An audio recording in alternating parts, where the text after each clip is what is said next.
세상에는 우연이란 말이 있습니다. 또 여행이란 말이 있습니다. 전혀 생각지도 않은 일이 일어날 때 그렇게들 하는 말입니다. 오늘 그 본문에 나타난 그 예수님과 베드로의 그 만남은 어쩌면 인간적으로 생각하면 굉장한 우연입니다. 그러나 이것은 하나님 편에서 볼 때는 하나님의 섭리로서 예정하신 역사라고 그렇게 볼 수가 있습니다. 공생애가 시작하고 얼마쯤 있다가 예수님께서 아직도 제자들을 택하지 못한 그때였습니다. 갈릴리 바다 근처를 지나시다가 고기 잡고 또 어부들을 많이 보게 됩니다. 그때 유독 여러 많은 어부들 중에서 베드로의 배에 예수님께서 올라갔습니다. 그리고 아무 말씀도 안 하시고 대번 저쪽에 가서 그물 한번 더 던져라 하는 그런 말씀하십니다. 이때는 베드로가 밤새도록 고기를 잡다가 한 마리도 잡지 못해서 아주 실망한 가운데서 이제 그물을 다 씻고 이제 집에 들어가서 쉬려는 그런 때였습니다. 그런데 예수님께서 또 고기를 잡으라고 던지라고 한 그곳은 이 베드로의 어부의 상식으로서는 고기가 전혀 잡히지 않는 그런 곳입니다. 이것은 어떻게 보면 참 순종하기 어려운 그러한 그 말씀입니다. 이 목수일이라면 몰라도 예를 들어 집을 짓는 일이라면 예수님이 목수니까 훨씬 잘 알겠지만 고기 잡는 데는 이 베드로가 벌써 아버지 때부터 배워왔기 때문에 전문가입니다. 그런데 자기 상식은 도저히 잡을 수 없는 곳에다가 고기를 잡으라 하는데 만약 이때 베드로가 예수님 말을 순종하면은 손해볼 각오를 해야 됩니다. 아주 절대적인 손해가 나타납니다. 그렇지만 이 베드로는 아무 말도 하지 않고 주님의 말씀을 듣고는 제가 선생님 말씀에 의지해서 고기를 던지겠습니다. 그렇게 얘기를 합니다. 그냥 순종을 했던 겁니다. 그렇게 던지니까 생각지도 못한 일이 벌어집니다. 하나님의 역사는 바로 이와 같습니다. 순종 후에 나타나는 큰 축복입니다. 엄청난 고기가 그물이 찢어지도록 잡혔습니다. 당황했습니다. 이 고기를 어떻게 처리해야 될지. 자기 배 다 담고도 고기가 많이 나왔습니다. 그때 마침 다가오는 배를 한 척 발견합니다. 야고보와 요한의 배입니다. 그래서 불러서 그 배에다가 고기를 나눠줍니다. 여기서 이 두 번째 베드로의 성격이 나타납니다. 여러분 밤새도록 고기를 잡다가 한 마리도 못 잡았다면 이때 잡은 그 고기란 것은 굉장히 아까운 고기입니다. 사람의 욕심은 많을수록 더 많아지는데 그것을 아낌없이 친구에게 나눠준다는 것은 이건 보통 일이 아닙니다. 대단한 넓은 마음입니다. 대단한 관정입니다. 그렇지만 베드로는 아낌없이 나눠줬습니다. 이것이 두 번째 베드로의 특징입니다. 아마 이것을 예수님께서는 훗날에 바울과 사도권을 나눠 가질 이 베드로의 성품을 보시고 이때 택하지 않았는가 그렇게 성경학자들은 생각하기도 합니다. 왜냐하면 갈라디아서 3장에 보면은 바울이 베드로를 향해서 큰 공회에서 회의를 하다가 면박을 주는 사건이 납니다. 그때 베드로가 조금 잘못한 일이 있었지만은 사소한 일인데도 이 바울이 큰 소리로 면박을 주고 많은 사람들 앞에서 아주 창피를 줬습니다. 여러분 이 바울과 베드로의 관계란 것은 대선배와 아주 그 작은 후배의 그런 관계입니다. 왜냐하면 베드로가 3,000명씩 회개시킬 때 그때까지만 해도 바울은 스데반을 죽이는 데 앞장섰고 기독교인들을 박해하는 데 앞장섰던 그런 인물이었습니다. 그럼 대단한 큰 선배가 비록 조금 잘못을 저질렀다도 그렇게 많은 사람 앞에서 면박 주는 일은 인간적으로 보면은 참기 어려운 모욕일지도 모릅니다. 그런데 베드로는 어떻게 했는지 압니까? 그런 모욕을 받고도 창피를 당하고도 옳다, 바울이 옳다. 그리고는 그 후에 바울 서신 모든 것을 성경으로 추측까지 했습니다. 굉장한 넓은 마음입니다. 아마 이때 야고보와 요한에게 고기를 나눠 가지던 이 베드로의 그 넓은 마음이 훗날 바울과 사도권을 나눠 가지는 것을 아마 주님께서는 아시고 택했지 않은가 그렇게도 볼 수가 있습니다. 그런데 이상한 일이 벌어집니다. 그렇게 축복을 많이 받았는데 갑자기 베드로가 무릎을 꿇고는 주여 나는 죄인입니다. 날 떠나십시오 하고 울면서 엎드렸습니다. 이때까지만 해도 예수님께서는 베드로에게 너 과거에 잘못한 데 있지 죄가 많았지 한마디도 질책하지 않았습니다. 과거의 잘못을 전혀 탓하지도 않았는데 베드로가 엎드려져서 주여 난 죄인입니다. 그렇게 고백합니다. 여러분 이 뜻이 무엇인지 압니까? 우리가 이 세상 살면서 은혜를 많이 받고 하나님 축복을 많이 받았을 때 그때 정말 하나님 은혜 감사하다 이것으로 끝나서는 안 된다는 말씀입니다. 축복 많이 받고 은혜 많이 받을수록 그때일수록 나의 묵은 죄가 아직도 남아있는가, 나의 나쁜 성질이 아직도 남아있는가, 아직도 내 남은 여지가 있는 것을 주님 앞에 자복하고 밝히고 주님 발 아래 엎드려서 주여 나는 죄인입니다. 이렇게 하게 될 때 그 축복이 축복으로 나타난다는 말씀입니다. 그렇게 될 때 받은 은혜가 완전한 은혜로 나타난다는 말씀입니다. 저는 이 귀절을 생각할 때마다 베드로와 예수님의 그 만남 참적인 장면입니다.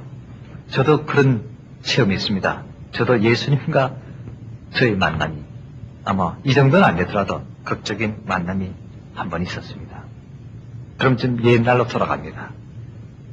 제가 독일에서 공부할 때 그때 유명한 신약학 교수가 이제 강당에서 학생이 하도 많이 오니까 유명하니까 많이 모여서 강의를 하시다가 하는 말이 갑자기 딱 스톱하더니 그때 이제 마가복음 강의를 했는데 갑자기 성경을 이렇게 번쩍 들어요. 들더니 하는 말이 여러분들 중에서 혹시 이 성경을 진실로 하나님의 말씀이라고 믿는 사람이 있습니까? 하고 질문했습니다. 그때 한 1,500명 이상의 학생들이 대학원 학생들, 뭐 학부 학생들 또 다른 과에서 들어온 학생들까지 꽉 남아 있었는데 손든 사람이 없었습니다. 졸업반 학생도 있었고 목사 교수에 합격한 그런 박사과정 학생도 있었는데 그래서 제가 저 구석에다가 손을 들었습니다. 그러니까 날 이렇게 보니까 아마 독일 사람같이 안지 생겼던 모양이에요. 하는 말이 당신 어디서 왔어? 하고 물었습니다. 제가 한국에서 왔습니다. 그렇게 얘기를 하니까 그분 하는 말이 한국은 아직도 샤머니즘과 원시 종교에 젖어갖고 그렇게 이걸 무조건 믿는 모양인데 당신이 여기서 신학을 잘 배워보면은 아마 믿을 건 없다는 것을 알게 될 거라고. 그러면서 딱 하는 말이 여러분들은 이 성경은 이 껍데기 2장만 앞뒷장 이 2개 가죽으로 된 거 외에는 믿을 게 아무것도 없습니다. 그 내용은 아무것도 아니다. 그렇게 얘기를 했습니다. 많은 학생들은 조용했습니다. 마치고 나서 그 강의를 마치고 나서 제가 내려와서 제 옆에 있는 옆방에 사는 독일 학생에게 물어봤습니다. 내가 혹시 독일어를 잘 못 알아들어서 그렇게 된지 모르니까 혹시 네가 한 번 더 소개해달라. 그 선생이 그 교수가 이렇게 물었나. 그래서 난 이렇게 대답했나. 그래 했더니 이 친구가 대답도 안 하고 가만히 나를 측은한 듯이 바라보면서 하는 말이 자네 진짜 이 성경을 하나님 말씀 믿는가 그렇게 물어요. 그래서 그렇다고. 너는 안 믿냐? 하고 내가 대신 물어봤습니다. 그래서 그 친구 하는 말이 안 믿는다고. 그럼 자네는 왜 신학에서 목사 되려고 하는가? 직업이 좋지 않는가? 좋은 직업이니까 한다. 근데 저는 그 어릴 때 자랄 때 이게 신학하고 목사하면 사명감이 있어야 된다. 뭐 하나님께서 부름을 받아야 된다. 그렇게 들어왔는데 갑자기 직업 얘기를 하니까 제가 깜짝 놀랐습니다. 그래서 무슨 직업이 좋길래 하고 물어봤습니다. 했더니 이 독일에는 신학부가 여기처럼 교단 신학이 된 게 아니고 국립대학 속에 중심학부로서 있습니다. 그래서 신학부 학생들이 제일 우수한 학생들이 들어옵니다. 그래서 신학부에서 공부를 못하면은 의학부나 법대로 이제 내려가는. 그러니까 상당히 자기들 자존심이 있습니다. 그러니까 학문적으로 높은데 가슴은 아주 차갑죠.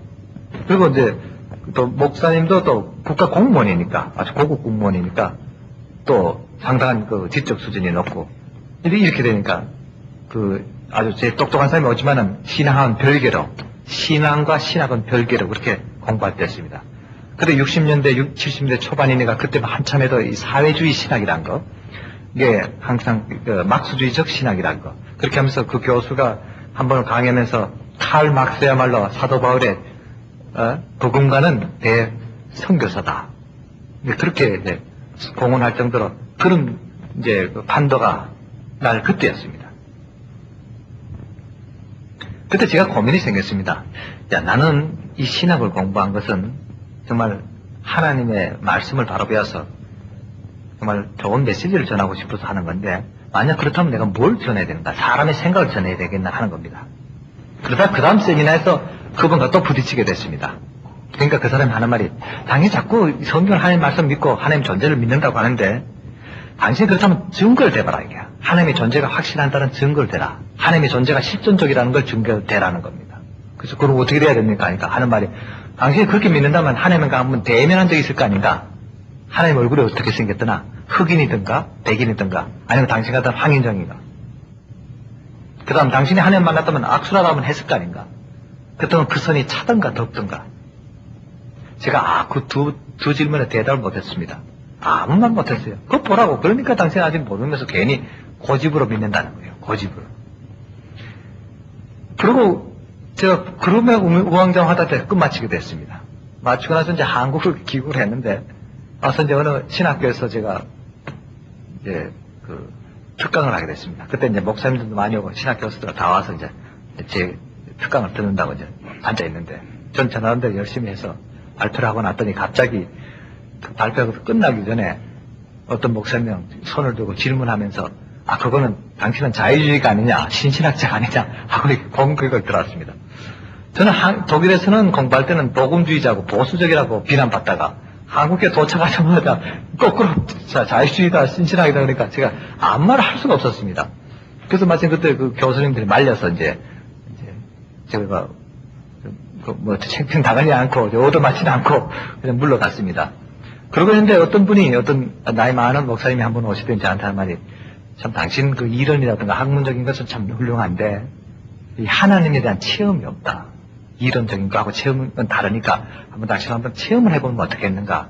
그래요. 그럼 뭐 어떻게 체험합니까? 물었더니 한번 목회를 한번 해보라는 거예요. 그래서 이제 1년 예정으로 그럼 그분이 소개한 어느 교회를 제가 주소를 두고 찾아가게 됐습니다. 그것이 첫 번째 제가 그 나병 환자의 만남이었습니다.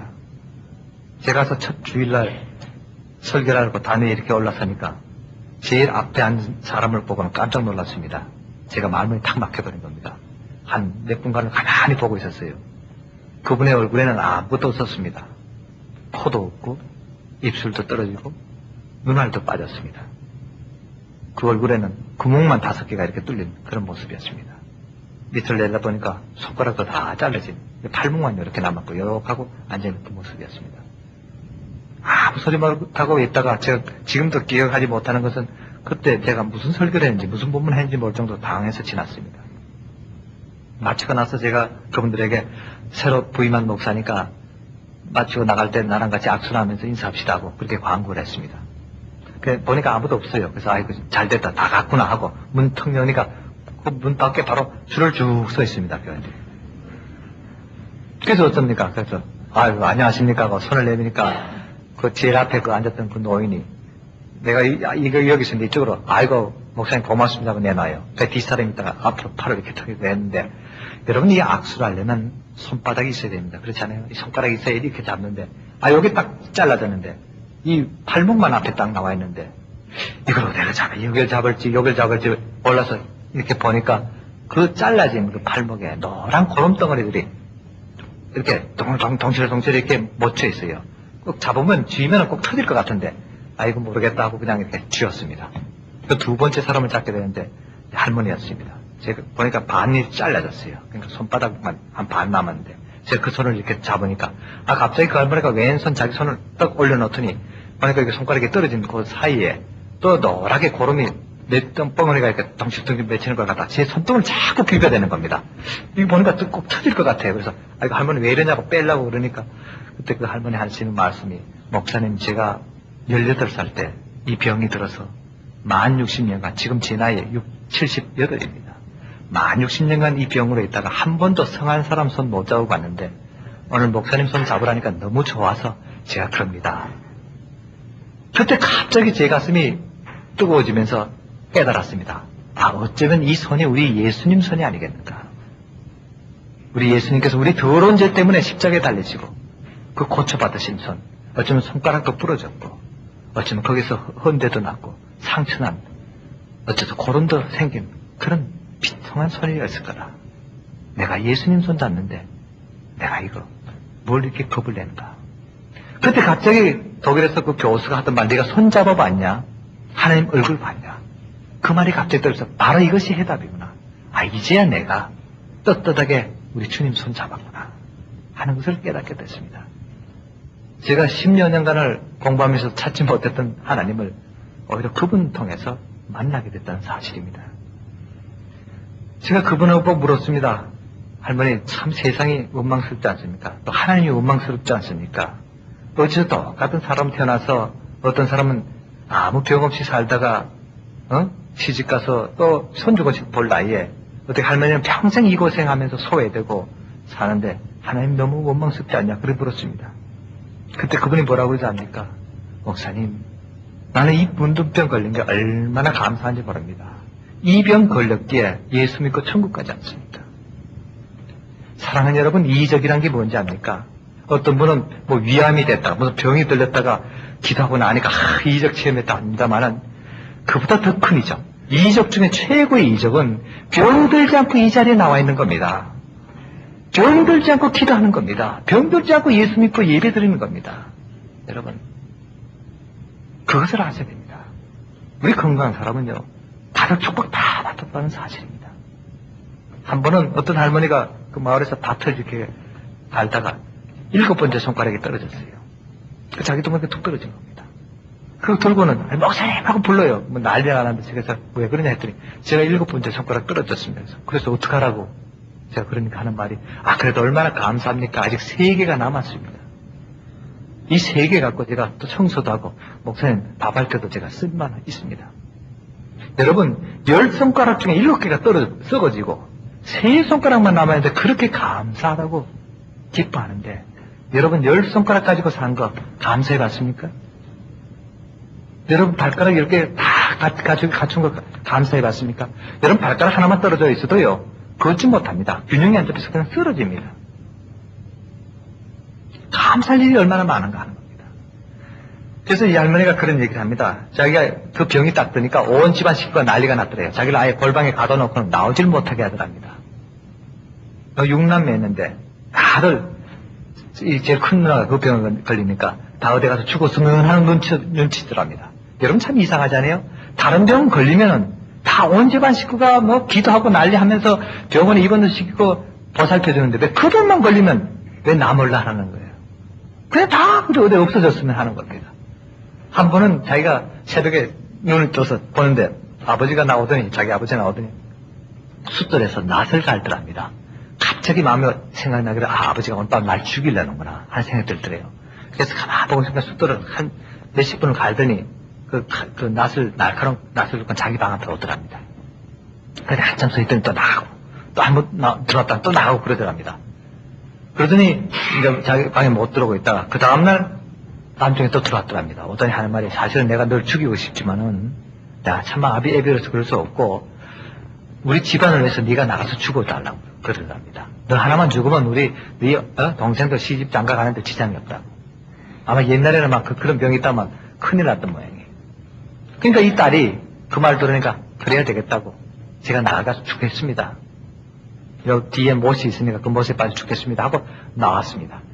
나오니까 그 어머니가 그래도 어머니가 뒤따라 나오면서 딸이 애미보다 더 먼저 죽으면 어떡하느냐. 그럼 쌀을 2대를 주면서 이걸 들고 가서 산신령한테 가서 기도하라고. 그래서 산신령한테 기도해서 나오면 들어오면 다시 시집 보내줄게. 제발 죽지는 말라 그러래요. 어머니 한 분만 살라고 그러지 다른 식구들은 다 죽었으면 하더랍니다. 그래서 어머니가 하도 간곡하게 그러니까 쌀자루를 들고는 이제 산으로 올라가다가 그 목가에 왔습니다. 그 목가에 도착하니까 그때 갑자기 죽고 싶은 마음이 생기더랍니다. 그래서 쌀자루를 놓고 신발 벗고는 이제 물속에 뛰어들려고 하는데 그 어머니가 또 이제 뒤따라 왔어요. 와서는 이제 꽉 허리를 껴안으면서 울면서 그럽니다. 애미보다 죽는 딸이 어떻게 있냐. 제발 죽지 말라고. 그렇게 하도 울면서 간곡하게 부탁하니까 차마 그러지 못하고 이제 나와서 살겠다고 나왔다가 이제 섬으로 끌려갔다가 그러다가 이제 우리 마을에 와서 살겠다는 겁니다. 그러면서 그분이 하는 말이 뭔지 압니까? 저는 문정이라도 됐기에 예수님 만나고 예수 믿고 천국 가지 않습니까? 불쌍한 것은 우리 어머니 아버지고 우리 형제입니다. 예수 안 믿고 지옥 갔을 생각하니까 너무 안타깝습니다. 여러분 이런 믿음 보셨습니까? 여러분 믿음이란 게 뭔지 압니까? 지금 주어진 현 상태에서 감사하며 찬양하는 것을 말합니다. 무슨 대단한 일이 아닙니다. 내가 지금 가난해 있건 역경에 처해 있건 병들어 있건 그 가운데서 하나님 감사합니다는 감사기도 진실로 나올 때 그것이 믿음이요 성령 충만입니다. 그것이 바로 은혜 충만인 것입니다. 처음에 갔더니 사흘이 지나도 누가 와서 밥을 안 해줘요. 밥 먹으라는 말도 없고 글쎄, 이상하다. 이거 뭐, 어떻게, 목사는 무조건 오자마자 며칠 굶어야 되는가 보다 하고 이제 한참 기다리고 있었더니, 나올 때 되는 날, 몇 사람이 오더니, 복을 보더니 이제 아무것도 안 해 먹었던 거야. 그러니까, 목사님 왜 밥 안 해 잡습니까? 그래서, 글쎄 내가 뭐 쌀도 없고 아무것도 못 해 먹는다고. 나 책가방만 하나 또 들고 내려왔는데. 그러니까 그 사람이 하는 말이, 아이고, 우리보다 더 가난하네. 그러더니 좀 쌀을 얼마 좀 걷어오더니 이제 한 끼를 해줘요. 그렇게 사는데, 바로 제 사택 옆에는 돼지막이 이렇게 쳐 있습니다. 그러면 겨울 되면 뭐라고 하냐니까, 목사님, 이 돼지가 얼어 죽을 테니까 좀 한 2마리만 안고 자시오.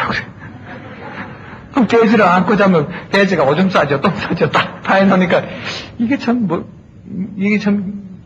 기가 막히는 거예요. 야, 굶더라도 제대로 집을 지어야 되겠다 생각해서 그냥, 마침 그때 영농자금을 융자해 주길래 하다가 집부터 지어버렸어요. 돼지 목사가 따라오고 지어놨더니 건사기 됐는데, 그게 전부 빗덩어리 된 거라. 그러다 보니까 또 돼지를 이제 축사를 만들고 돼지를 치니까 어떻게 됩니까? 돼지 파동인 게 80년 초에 일어나가구나. 완전히 이게 돼지값이 없어지니까 꼼짝 못하게 그냥 이게 굶게 된 거예요.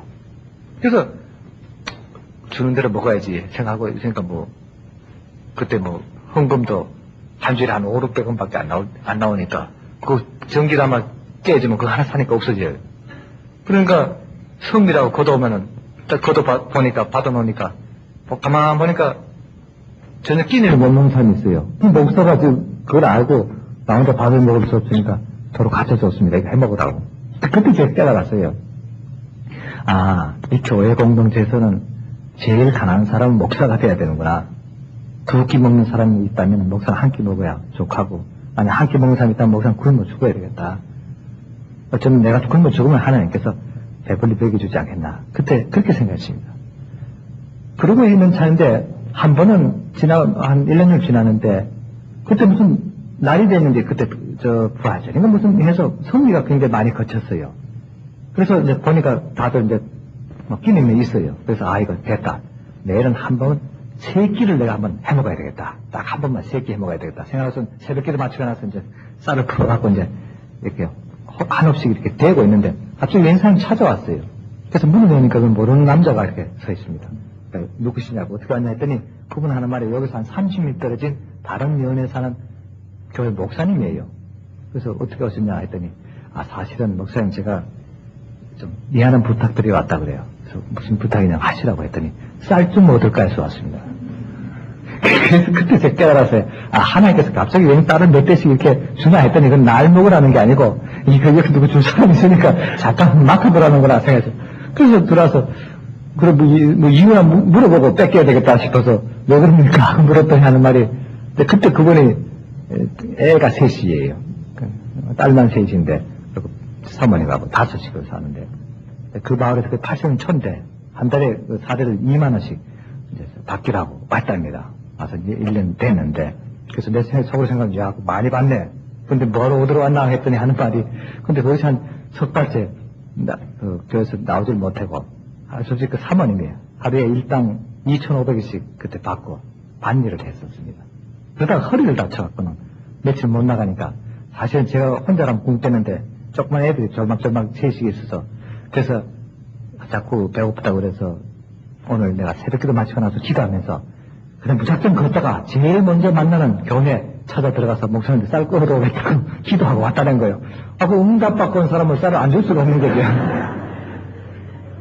그래서, 그 응답 잘 받고 왔다. 정말, 그래서 하나님께서 아마 그 응답 지켜주려고 아마 쌀을 넣고 오면 갑자기 이렇게 어디 주일날 많이 모아둔 뭐라 그러면서. 당신은 5 식구고, 나는 혼자니까 5대1이니까 가만 생각해 당신 편이라고. 그래서 그걸 주면서 보니까. 가는데 보니까 이 사람이 다리를 쭉 절어요. 그래서 왜 다리를 왜 저느냐 했더니 그분이 이제 군대에서 있던 사람인데 그 지뢰를 어떻게 하다가 밟아서 다리가 한 짝이 잘라져서 의적을 했어요. 그러니까 한 짝이 좀 하길래. 그때 마침 어떤 분이 제게 자전거를 하나 보내왔었어요. 좋은 자전거인데, 좋은지 안 좋은지 모르겠다. 새 자전거가 돼서 비닐도 아직 안 뜯은 건데, 딱 한 번 타보고는 아까워서 천천히 타야 되겠다고 놔둔 건데, 그 30년씩 절로 걸어갈 거 생각하니까 안 됐어요. 그래서, 목사님, 내가 속으로 그랬죠. 저분이 자전거 탄다 그러면 주고, 안 탄다 그러면 안 주고, 그래서, 자전거 탈 줄 모른다면 안 줘야 되겠다 생각하고, 딱 마음먹고서, 자전거 탈 줄 아시냐 했더니, 탈 줄 안다 그래요. 그럼 뭐 할 수 없다고. 가져가라고 해서. 그래서 제가 속으로 그랬죠. 다로 쩔뚝거리면서 자전거 타는 것보다는 다로 쩔뚝거리지 않고 걸어가는 게 더 복이 아니겠는가 생각해서 가져가라고 주면서 제가 그랬죠. 목사님, 또 필요하시면 오십시오. 제가 맡았다가 주겠습니다. 이제 그랬어요. 그분이 한 2번 더 왔어요. 그리고 나서. 한 몇 달 있다가. 또 그때마다 묘하게도 딱 먹을 거 딱 생기고 분식이 생겨서 딱 그거만 생기면 아, 또 손님 오겠구나. 이제 기다렸습니다. 아, 한 번은 웬 스님이 찾아왔어요. 교회 스님이 머리 빡빡하고 장삼이 있고 딱 찾아 들어오니까 그 좀 이상합니다. 그래서 어떻게 왔냐고 이제 문을 여니까 그분이 하는 말이 여기 스님 같은 목사님이 계신다 그래서 찾아왔다 그래요. 그럼 예? 하고 물었더니 아 스님 같은 목사님 계신다는 거예요. 그 말이 좀 고약합니다. 그렇지면 어떡합니까? 들어오라고. 그러니까 턱 하는 말이 아 예수와 석가모니의 관계는 형제지간인데 석가모니가 나이가 많고 형님이니까 목사님하고 나하고 나이 따지지 말고 내가 형님 하겠어. 그러니까 동생 하시오. 그럼 그렇게 하자고. 그렇게 하자면 뭐라 그럽니까? 그냥 앉아요. 앉더니 눈이 부리부리하고 사람이 좀 무섭게 생겼습니다. 그때 나는 이제 바짝 말라서 아주 이렇게 앉았는데 압도됐죠. 그래서 뭐 얘기를 하다가 하는 말이 뭐 불경에 대해서 이렇게 여러 가지 얘기를 해요. 그래서 전 조용히 듣고 있었죠. 교회 와서 이 사람이 이제 설법을 하는 거죠. 한참 얘기를 듣는데 가만 들어보니까 내가 한 전에 언젠가 읽었던 그 산스크리트 그 고대 인도 경전에 나오는 말을 잘 인용하는 것 같은데 조금 내용이 다른 것 같아요. 그래서 제가 형님 하나 질문해도 되겠냐고. 뭐냐고. 내가 볼 때는 그 지금 인용하신 그 부분이 그 인도 그 경전의 그 마지막 부분인데 어떻게 왜 첫 번째 부분으로 이렇게 인용하시는지 혹시 잘못되지 않느냐고 이렇게 물었더니 갑자기 그 사람 눈이 동그래지더니 나를 이렇게 보더니 아니 목사님도 스님하셨어? 그런 말이야. 그래서 그런 게 아니고 좀 읽어봤다고. 그런 저런 얘기가 이제 배가 고픈 모양이에요. 그때 아침 8시쯤 하는 사람인데 그때 오후 한 3시쯤 됐으니까 그 하는 말이 아니 뭐 밥 안 주냐고 그래요. 손님 왔는데 그래서 그치 오늘 혹시 있을지 없을지 몰라도 아마 만약 식사가 되면 4시 반 되면 합니다. 그때 한번 하면 식사 시간이니까 그때 형님께서 그때까지 계시면은 제가 식사 드리고 바쁘시다면 그냥 가셔도 제가 안 말리겠습니다. 했더니 하는 말이 갈 줄 알았더니 그럼 먹고 가야 되겠다는 거예요. 그래서 앉아 있었죠. 그랬더니 마침 또 그래도 손님 대접하라고 그 할머니가 오셔갖고 밥을 해갖고 갖고 들어왔어요. 정말 소반에다 이렇게 두면는데 밥 한 그릇에다가 김치 하나 하고 물 한 그릇 하고 숟갈 하나 하고 젓갈이 딱 들어오니까 자기 밥 어디 있냐고요. 내 밥 어디 있어 그래. 그래서 제가 이제 숟갈 들고는 그 밥그릇에서 반을 이렇게 그어놓고 위는 형님 잡숫고 아래는 제가 먹겠어. 그러니까 숟갈로 잡숫겠어 젓갈로 잡숫겠어 그렇게 물었습니다. 그러자 갑자기 선 벌떡 일어나더니 밥상을 옆에 놓더니 저한테 큰절하면서 형님 그런단 말이에요. 아니 동생이 갑자기 형님 되는 거 왜 됐냐고 하고 물었더니 그번 하는 말이에요. 제가 참 형님으로 모시겠다고. 그래서 스님 동생이 갑자기 생겨버렸어요. 나는 또 밥상보고 은혜 받는 사람 처음 봤습니다. 그 다음은 자기 얘기 안 하는 거예요. 형님 얘기해 주시오. 그래서 그 양반하고 단둘이 성경 공부를 시작했습니다. 참 기가 막힌 일이 생겼죠. 근데 나는 좀 불편스럽죠. 이 친구 있으니까 밥을 반 그릇 뺏기니까 갔으면 좋겠는데 밥 먹을 때는 다 갔으면 좋겠는데 기에 있는 거예요. 그러면서 하는 말이 아니 형님 왜 이렇게 삽니까 그래. 뭐가 그러니까 자기는 중일에도 고기도 먹고 갈비도 먹고 다 먹는데 왜 이렇게 먹는 얘기야. 거꾸로 된 것 같다 이거지. 자기는 고기 먹고 채소 먹는다 그래서 자네 어떻게 불자가 그렇게 그런 걸 살생하는 음식을 먹을 수 있는가 하고 물었더니 하는 말이 나는 해탈을 했기 때문에 그러니까 아무나 먹어도 된다는 거예요. 그래서 그 참 해탈도 괜찮은 해탈이다 그렇게 생각했습니다. 그런 속에서도 그 가난한 속에서도 정말 제가 한 끼 먹으면 이틀 굶고 또 한 끼 먹으면 사흘 굶고 이렇게 살면서 그래서 하나님께서 죽이지는 않습니다. 죽을 이러고 한번 누웠다가 일어나려면 하늘이 새카매져요. 그래서 누웠다 일어나기는 힘들어갖고 앉아서 자야 되겠다 해서 이제 앉아서 잤죠. 그러니까 앉아서 일어나는 건 좀 쉬운데 누웠다 일어나니까 아무것도 안 보이는 거예요. 그래서 이거 정말 이거 영양실조 걸려서 이거 끝나는 것보다 하고 있던 그런 때였습니다. 그런데 어느 날 갑자기 천사가 호련히 나타났습니다. 갑자기 그 마을에 군수가 나타났죠. 묘원장이 나타난 겁니다. 이거 뭐 온 동네가 난리가 났어요. 그 묘원장도 한 번도 안 오는 마을인데 군수가 나타나니까 난리가 났죠. 근데 군수만 나타난 게 아니에요. 그 도에서 제일 높은 분이 나타난 겁니다. 여러분, 한 도에서 여기 주에서 제일 높은 분이 누군지 압니까? 네? 주지사죠. 아니, 주지사가 더 높은 사람. 그 사모님이에요. 그 당시 우리나라는 그랬어요.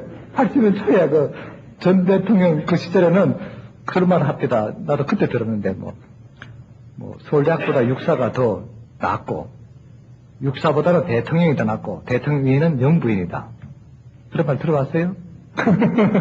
우리나라 상대 민주화돼 여권이 발전했답니다. 근데 그 도의사 사모님분이 찾아왔다는 겁니다. 그래서 나는 그럴 리가 없다고. 나는 그분의 이름도 모르고, 도의사 이름도 모르고, 근데, 찾아올 리가 없다고. 그러니까 군수가 왔으니, 목사님 왔으니까 나와보라는 거예요. 그럴 리가 없다고. 그때 마침 제가 꿈틀꿈틀 댔습니다. 한 20분가량 안 나갔어요. 그러니까 아마 밖에서 기다린 사람은 얼마나 저 사람이 거창한 사람인지 아마 그렇게 했는지 모르지만 사실은 제가 그 양말이 하나밖에 없었는데 거기 빵꾸 나서 그걸 기입고 있었다고. 그러니까 맨발로 나갈 수는 없고 이제 그걸 빨리 기어서 나가려니까 군수 가서 자꾸 나오라니까 할 수 없이 맨발로 이제 나갔죠. 고무신 신고 이제 검정 고무신 신고 이렇게 턱 나가니까 그때 만났습니다. 그 천사를 누가 보낸지 압니까? 여기 이승근 목사님 보냈어요. 12년 전에.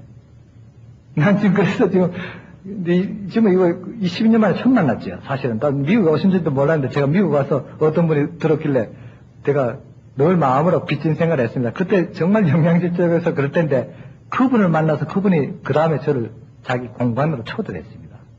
갔더니 이 고깃국인 같아요. 무슨 국인지 몰라도 그냥 고기 덩어리가 하나 들어있고 국물이 아주 기름기가 확 찬데 그걸 한 숟갈 탁 들었던 순간에 여기가 천국이구나 딱 생각했어요. 그렇게 얼마나 맛있든지 한 숟갈을 다 먹고 염치 없지만 한 사발 더 먹겠냐고 더 먹을 수 있냐고 그랬더니 또 한 사발 줍니다.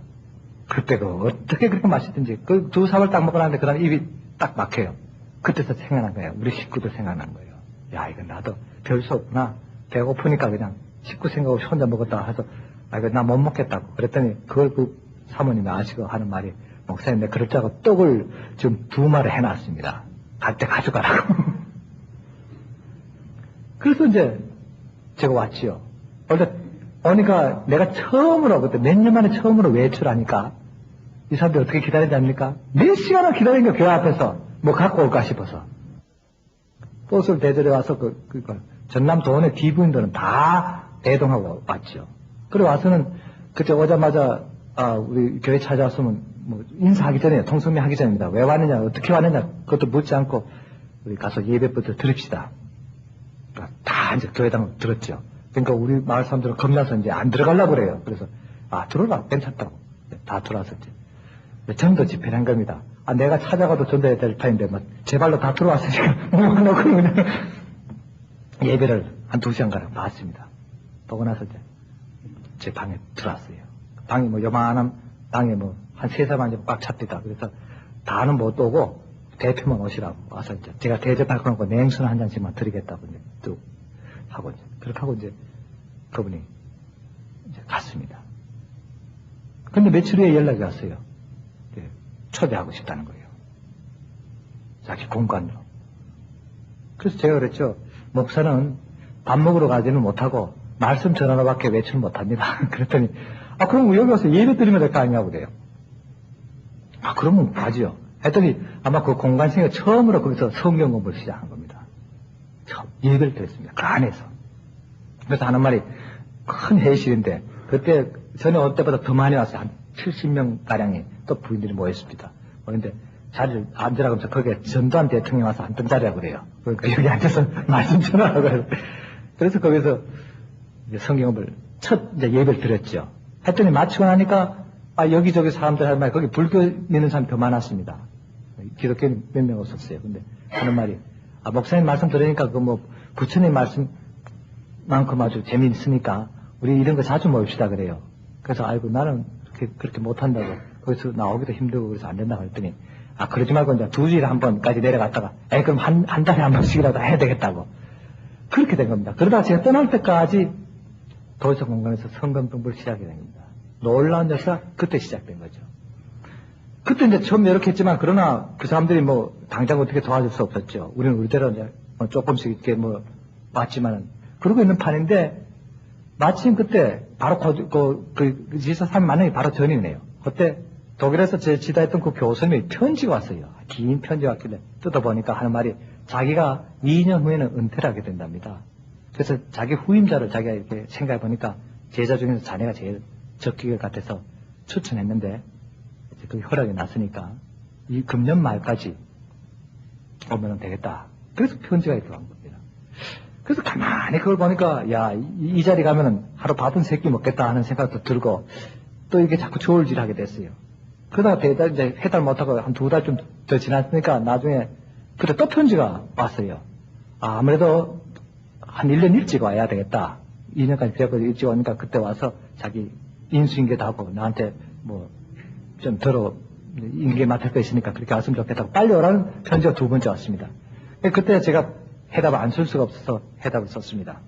교수님 날 그렇게 생각해주고 이해해주는 건 좋은데 제가 가만히 기도하면서 생각해볼 때 하나님께서 내가 이 교회에 남아서 시무하는 거하고 그 독일에 가서 교수님의 후임자가 돼서 교수하는 거하고 어느 게 더 하나님께서 기뻐하실까 생각하니까 그냥 이 자리에 남는 것이 제가 하나님께서 더 기뻐하시라 그렇게 제가 깨닫고 거절하겠습니다 하고 보냈습니다.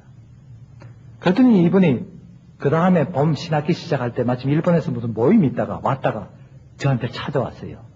자기 성격이 얼마나 좋은 자리에 앉았길래 그 자리도 마다하고 이렇게 뿌리치는가 해서 이제 온 거예요. 그 밤중에 왔으니까 이제 아무도 몰랐죠. 그러고 있는데 그 다음 새벽에 이제 자기 떠나야 되는데 6시에 다시 서울로 가서 비행기 타고 독일로 들어가야 되는데 우리 새벽 예배 4시에 늘 봤습니다. 그러니까 4시에 교수님 오신 김에 한번 우리 노인들한테 설교나 해주고 하면 어떻겠냐고 그러자고.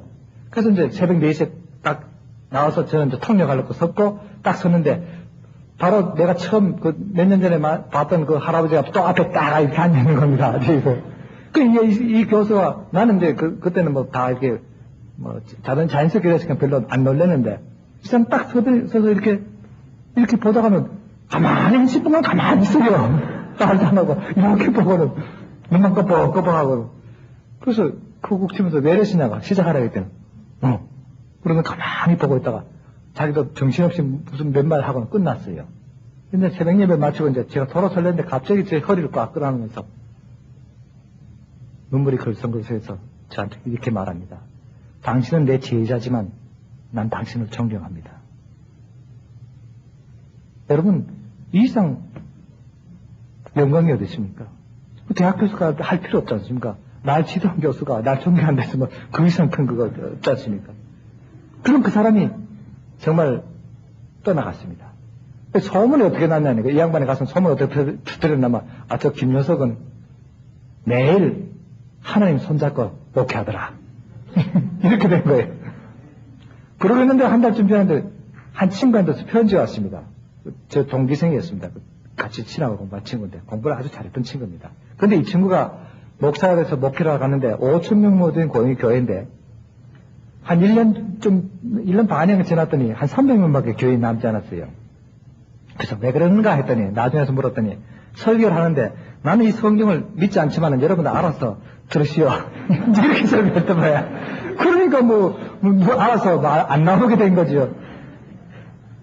그러니까 이 사람 고민이 생긴 겁니다. 자기는 학문적으로 정말 문법적으로 정확하게 논문 쓰듯이 설교를 써서 발표를 하는데 그게 안 되거든요.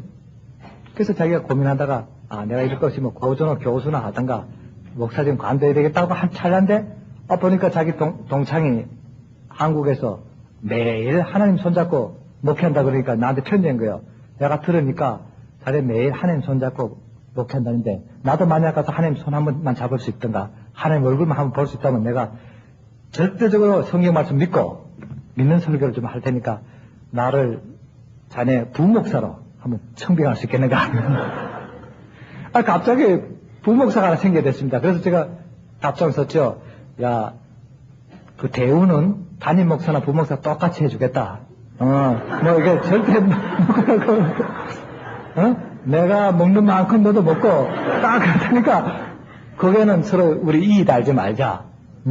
그러니까 그러려면 오너라. 근데 조금 우리는 우리 사람들 양이 적어서 조금씩밖에 못 먹을 테니까 괜찮겠는가 했더니 이 친구가 뭐라고 한지 압니까? 자기 몸무게가 110kg가 넘는답니다. 그러니까 좀 다이어트도 해야 되는데 그거 잘 됐다고 적게 먹으면 좋은 거라고. 그래가고 온 겁니다. 보니까 보따리가 얼마나 많은지 몰라요. 한 가방은 전부 구두만 있고 또 한 가방은 양복만 있어요. 그래서 왜 구두 뭐 이렇게 많이 가지 하나만 신으면 1년이면 충분한데 하나 갖고 충분한다니까 뭐 옷에 맞춰서 구두를 신어야 된다나? 그렇게까지 들고 온 겁니다. 진짜 하나도 못 신고 다 나눠줬겠지만 나중에는. 그리고 들어오더니 사람들이 이제 부목 샀다고 환영할 거 아닙니까? 오해 왔다 이제 다 몰려있으니까 이렇게 보더니 야, 이 사람들이 좀 이상하다 그래요. 그래서 뭐가 이상하냐니까 말은 못하고 의문을 하다가 병신 같다 해. 그래서 그랬죠. 우리 독일 격언에 그런 말 있지 않냐. 병신 눈엔 병신만 보이고 천사 눈엔 천사만 보인다. 그때 있으니까 그 다음부터 다시 말 안 해요. 자기도 천사는 되고 싶었던 모양이다. 그리고 와서 야 이번 주 첫 부임했으니까 너 설교해라 이게 하는 말이 내가 독일에서도 설교 못했는데 여기서 어떻게 하겠냐고. 그러니까 우선 하나님하고 악수를 좀 하게 하든가 하나님 얼굴하고 대면하게 하루 종일 못한다는 거예요. 그러려면 우리 성경 공부하자. 그래서 새벽기도 전에 한 2시쯤 일어나갖고 둘이서 성경 공부 시작한 겁니다. 이 친구는 히브리 성경하고 헬라 성경하고 라틴어 성경 요거 세 개만 딱 들고 왔어요. 그게 이제 화나니까 들고 와서 탁 꺼내더니 봐. 우선 히브리 성경부터 이봐 이게 문법적으로 틀리지 않은 얘기야. 응? 이 문장 자체 틀려먹었다는 거죠. 이거 따지고 들어가니까 공부가 되니까 아직 안 되겠다. 때가 안 된 것 같으니까 휴강하자. 그냥 넣었습니다. 그러고 있는데 한 이틀 좀 그냥 지나가니까 뭐 밥이 아무것도 안 들어오니까 다이어트는 좋지만 한 끼도 안 먹으니까 죽겠거든요. 이 큰 덩치가 왜 밥 안 주냐 그래서 자네 다이어트 한다고 그래서 한 일주일은 그냥 굶고 다이어트 하려면 한 일주일은 굶고 그 다음부터 조금씩 먹는 거라고. 그랬더니 아이고 자네는 살 안 빼도 좋으니까 좀 먹게 해달라는 거예요. 배가 너무 고프다는 거예요. 그래야 그러면 우리 새벽 한 2시쯤 일어나서 밖에 나가면 큰 빵을 하나씩 줄 테니까 나눠 먹자고 했더니 좋다 그래요. 새벽 2시만 기다린 거죠. 새벽에 딱 나가니까 아침 별이 하늘에 촉촉촉촉 빛나요. 제가 그랬죠. 입을 크게 벌려라. 하늘에서 별땅이 내려온다. 들켜라. 그래서 나하고 그래요. 그럼 너는 맨날 저것만 먹느냐? 그래서 그렇다고. 그럼 배가 부르다. 입을 크게 벌려 하라니까 자기는 또 배고프다는 거죠. 안 된 거예요. 그러고 있다가 한 몇 달 지났는데 그때 무슨 또 어떤 좋은 일이 생겼는지 쌀이 좀 많이 들어왔어요. 그러니까 하는 말이 야, 한 끼 먹더라도 한번 실컷 먹자는 거야. 그래서 내가 그랬지. 야, 매일 조금 먹다가 한 끼 갑자기 먹으면 탈 나니까 안 된다 했더니 탈 나는 건 둘째 치고 한번 배불러 봐야 되겠다는 거예요. 그러고는 밥을 막 한 양푼을 많이 해갖고는 뭐 거기다 김치 부어갖고 막 비벼서 먹는 거예요. 전에 처음에는 김치 못 먹겠다고 밥만 먹던 친구가 그냥 먹더니 자, 이게 쫄아진 위에다가 밥이 갑자기 들어가 그거다 김치 섞어 먹으니까 배가 이상해질 거 아닙니까? 그게 급하거든요, 이게. 설사가 생겼죠. 그 변소를 가는데 급하죠. 근데 우리 변소가 어떻게 됐냐면은 구멍을 길게 파고는 판때기 두고 이렇게 걸쳐놨습니다. 그래서 몸무게가 60kg 이내 같으면 앉아도 별 요동이 없는데 그 이상 되면은 이게 흔들흔들해집니다. 우리 마을 사람 60kg 이상은 없으니까 항상 앉아내는데 지금 110kg짜리가 또 들어가니까 이게 흔들흔들했죠. 그전에는 조심하게 반쯤 엉거주면서 일 보니까 괜찮다. 이게 너무 급합니다. 축 주저앉았네. 그러니까 이 판때기가 뚝 부러진 거예요. 그러니까 이게 깊이가 한 4m 봤죠. 이 친구 키가 뭐 아무리 커도 딱 걸린 거예요, 이렇게. 다행히 이렇게 걸렸지. 안 그래서 쑥 들어왔을 건데 딱 걸리니까 이 목까지 꽉 찬 겁니다. 또 그때 마침 또 구대기가 반갑다고 그냥 다 엉긴 거야. 온 머리로 그냥 다 기들었는데. 갑자기 변산에서 소리가 요란하게 게 나요. 그래서 내가 했다가 저 친구 교회에서는 은혜 못 봤더니 변사가 정해도 안 했나. 왠 저렇게 찬송을 부르나고 안 가고 있었더니 지나간 아이도 있다가 목사님 저게 포큰 목사가 지금 저 똥통에 빠졌다고. 그래서 진짜냐고 갔더니 턱 걸쳤어요. 근데 그 100kg짜리를 제가 어떻게 드러냅니까? 그 힘으로. 좀 기다려라. 사람도 모아서 해야 되겠다고. 그러니까 한 30분 지난 겁니다. 그 30분 동안 똥통에 확 온몸이 저린 거야.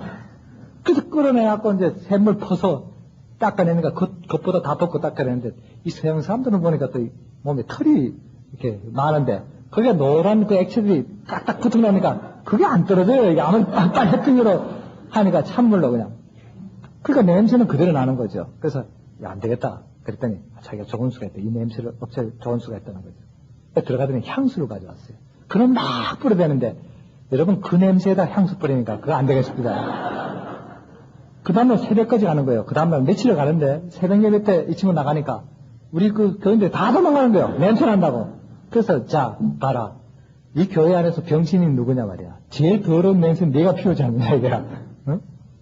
그러다 이 친구가 갑자기 그 다음날 밤이 됐는데, 아, 이거 성령불이 내 몸에 내린 것보다 그래요? 마음이 뜨겁고 이상하다는 거야, 이게. 방도 찬데. 야, 그럴 리가 있나? 성령불이 어떻게 갑자기 네 몸에만 내리냐? 나랑 같이 있는데 나는 괜찮은데. 이 옷을 이렇게 벗겨보면 여기 막 뭐가 두둑두둑하게 났어요. 그게 뭔지 아세요?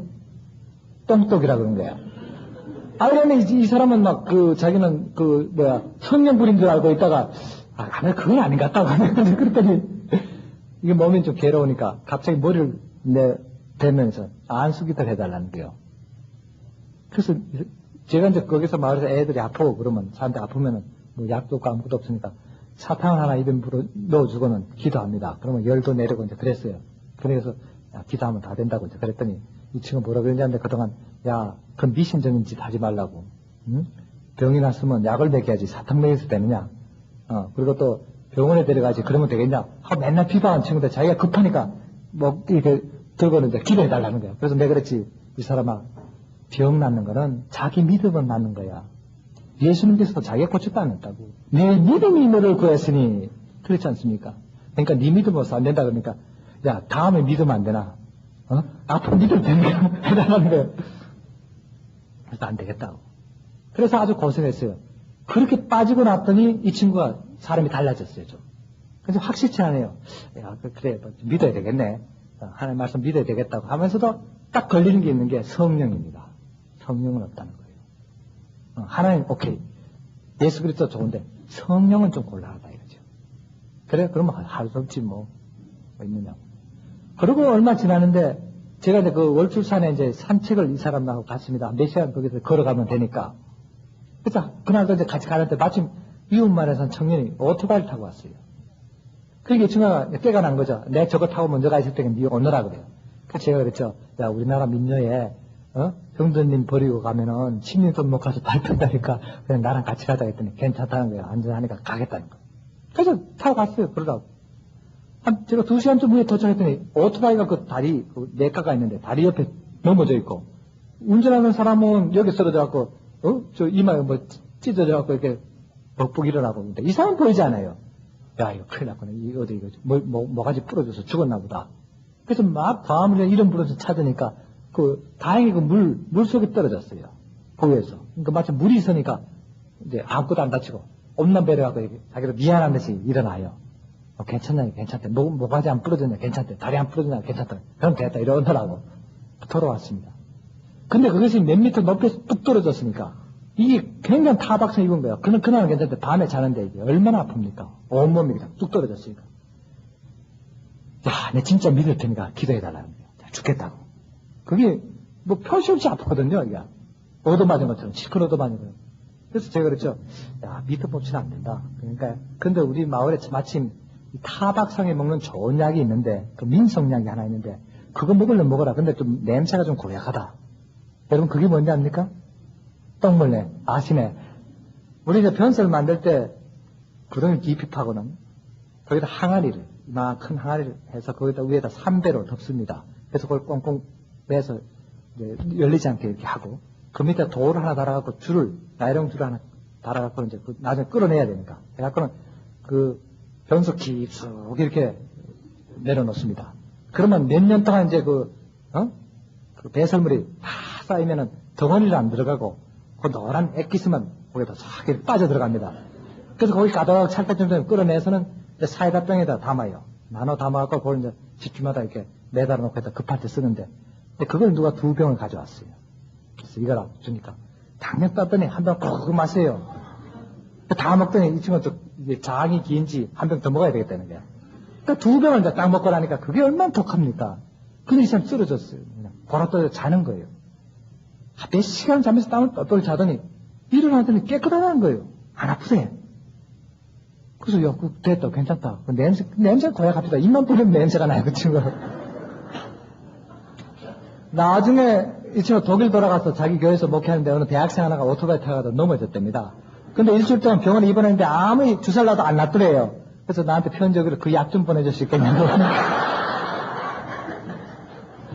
저희들이 아주 특별약을 수술까지 할 뻔했습니다. 자, 똥통에 빠져도 이 사람이 안 돼요. 똥물까지 먹어서 이 속까지 다 씻어내고 나니까 사람이 달라집니다. 여러분, 똥통에 빠진 것만 해도 그걸로 끝내야지. 똥물까지 그냥 뱃속에 다 채웠다가 끌어내면 그런 일이 되겠어요. 근데 이제는 달라진 겁니다. 성령도 인정하게 되고 사람이 확 달라졌어요. 설교를 하는데 아이고 완전 근본이 달라지는 겁니다. 그래서 성령 공부하는데 야, 이 구절이 이런 구절이 언제 있었지? 아, 이거 처음 보는데 이거 새로워지는 겁니다. 완전히 사람이 달라지는 거예요. 이제 그러고 있는 그때입니다. 그때 우리가 무슨 문제가 있냐니까 우리 아이들 이제 우리가 유치원 나가고 싶고 애들 유치원 딴 데 못 가니까 또 우리 점점 중고등학생 불어나니까 따로 교육관 같이 집을 하나 짓고 싶은데 그게 없는 겁니다. 그러니까 저는 딱 그러죠. 집 짓는 그만하자. 그냥 있는 대로 없으면 땅바닥에 하든지 하지 못 짓겠다니까. 이제 전체 공동회를 모였는데 그럽니다. 아니 목사님 지난주에 설교했지 않습니까?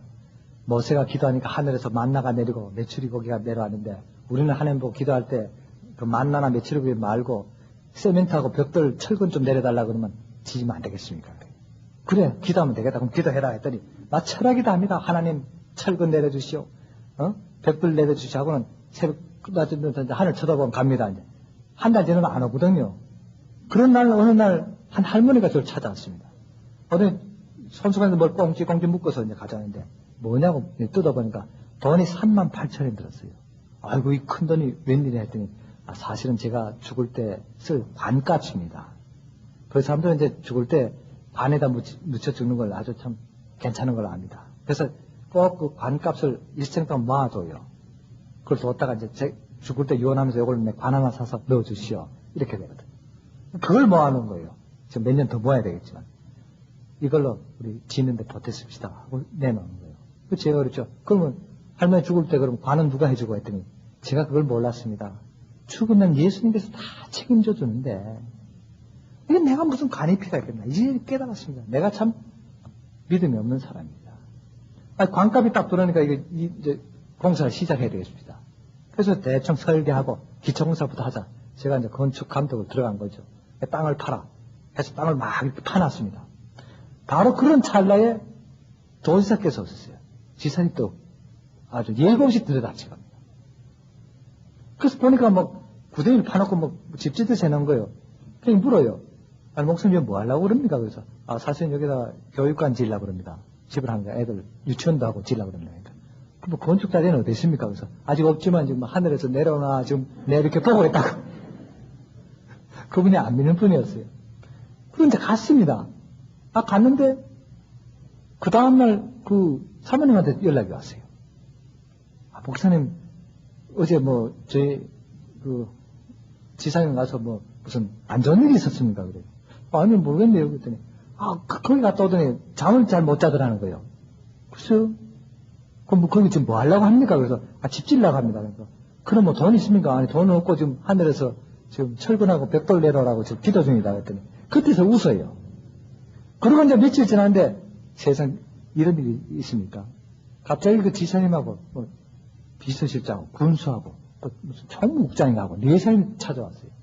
어느 이만한 상자를 하나 들고 왔더라고. 그래서 이게 뭡니까? 앞에 내놓기를 뭡니까? 보니까 돈이 가득 들었어요. 10,000원짜리가 10%만 가도 이거 뭡니까? 하니까 그거 집 짓는데 보태 쓰라고. 제가 그 도로 내밀었습니다. 이거 못 봤습니다.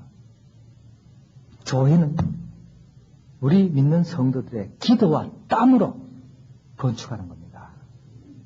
그래서 하나님의 역사로 건축하는 거지 이런 걸로 못 짓습니다. 여러분 바로 그렇습니다. 교회의 역사는 우리 성도들의 기도와 땀 그리고 하나님께 부르짖는 간구로서 역사되는 겁니다. 세상의 어떤 권세나 세상의 물질로 되는 것이 아니란 겁니다. 그러니까 지사님 뭐라고 했냐면, 나 믿으면 될 거 아니야. 나 이거 헌금이야. 나 믿고 헌금할 테니까 가지라고. 그 옆에 있던 우리 장로들이, 이거 헌금입니다. 받읍시다.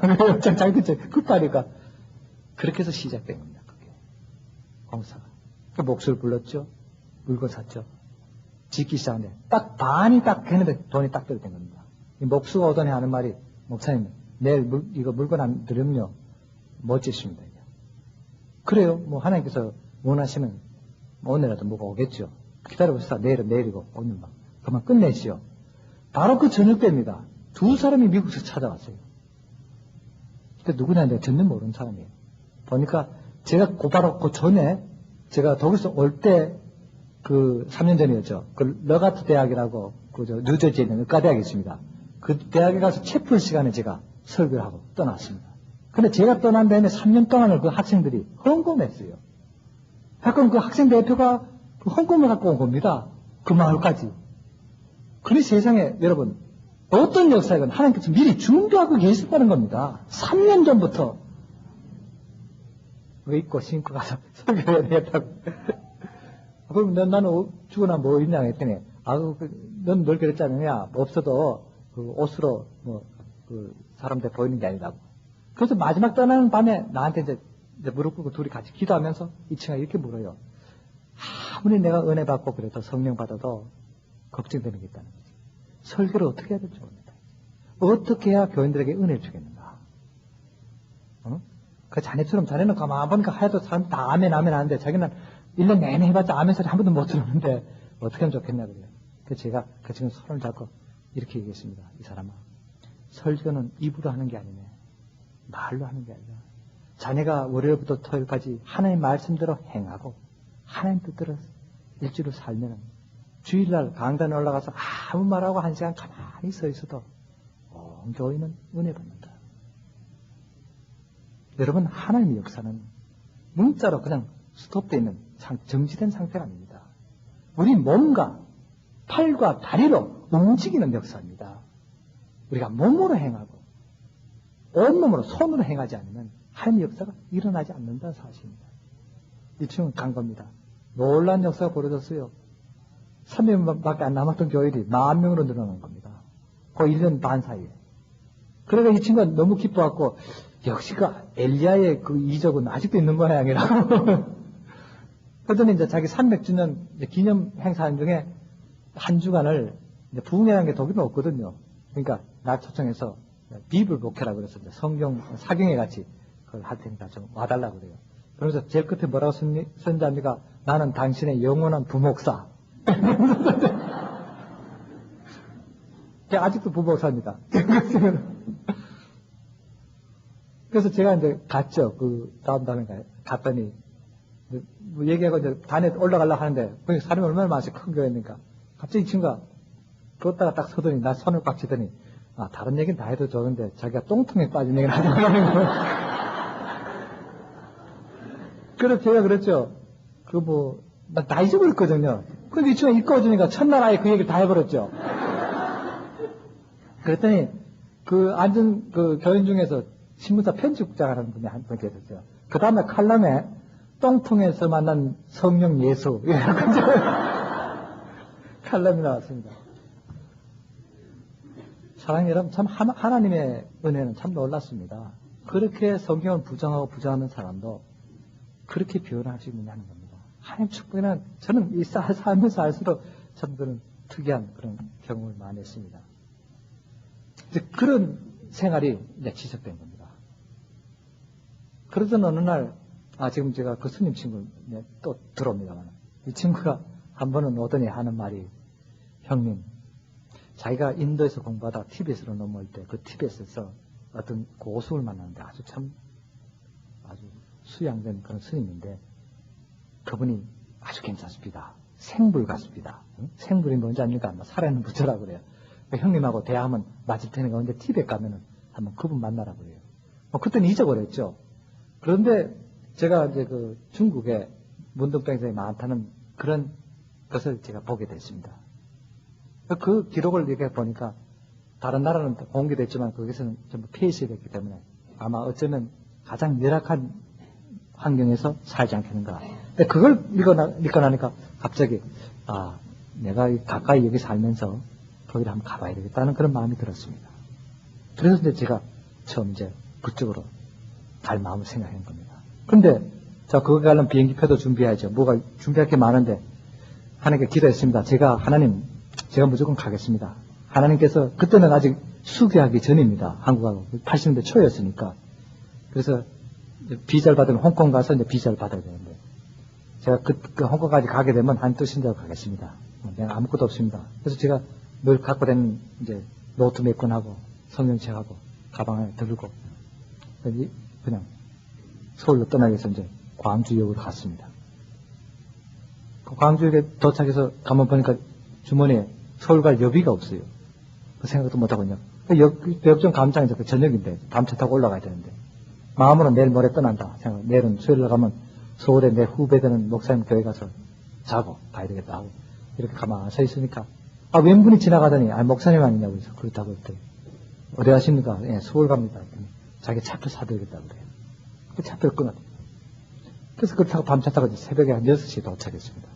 또 서울역 광장에서 가만히 서 있었어요. 서 있었더니, 웬분이 지나가더니, 목사님 여기 뭐라 왔습니까? 그래요. 내가 지금 중국 가려고 왔다 그랬더니, 그러면 비행기 예약했습니까? 아직 안 했다고. 그럼 티켓 샀습니까? 아직 안 했다고. 그러니까 날 가만히 봐요. 언제 갈랍니까? 내일 간다고. 그럼 오늘 밤 어디 묵을랍니까? 아무 교회에서 내가 묵을 예정이라고. 그리고 헤어졌어요. 그게 이제 저녁 예배 인다가 아침 새벽 예배 인다고 그냥 공항으로 나갈 판인데, 이 사람 그 새벽에 날 찾아왔습니다. 오더니, 목사님 내가 왕복편을 못 끊고 돈이 없어서 가는 편도만 끊었습니다. 이거 갖고 다녀오십시오. 그래요. 그래요.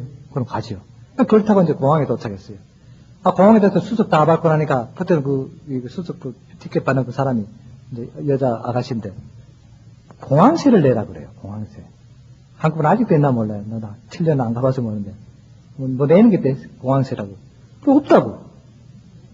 그럼 주머니에 아무리 뒤져봤자 그때 동전 2개 200원이 남아있는데 이거만 되겠냐고 했더니 안 된대. 5,000원이래 5,000원.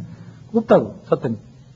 아니 외국 여행 그때 여행 많이 안 갈 때입니다. 80년이니까. 외국 여행 가는 분이 공항세도 없냐고 그래서 아니 어떻든 없다고 했더니 그분이 가만히 있더니 이거 내가 내드릴게. 다음부터는 갖고 다니시오. 그래.